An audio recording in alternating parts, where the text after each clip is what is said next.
Magandang araw! Nandito ulit tayo para sa ating panibagong question and answer at sasagutin ulit ni Ate Era. Question number 1. Kailan nagsimula ang Era Computer Center?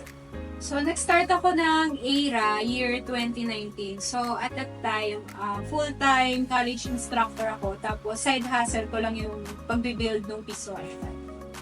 Question number 2. Bakit sa dami ng business sa atin, bakit piso wifi ang naisip kong i-business? So, yung 2019, hindi pa talaga uso yung piso wifi noon eh.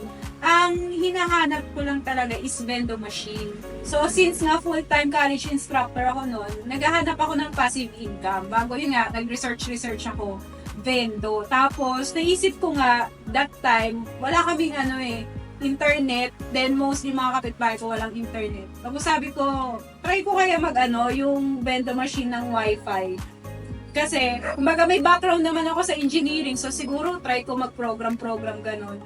Tapos nung sinearch ko siya sa Google, nakita ko na meron ng gumagawa ng ganong vendo. So nag-DIY lang din talaga ako. Question number 3. Magkano ang kauna-una ang puhunan ng Era?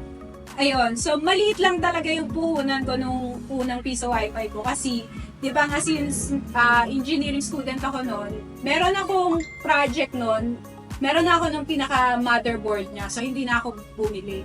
Ang binili ko na lang is yung mga miscellaneous items niya, yung mga coin slot, power supply, mga ganun na lang. Kaya parang ang nagastos ko noon, mga around 6,000 lang yung starting na puhunan ko. Meron pa ba? Wala na.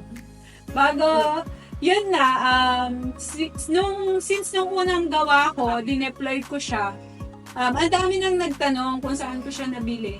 Tapos sabi ko na DIY ko lang siya.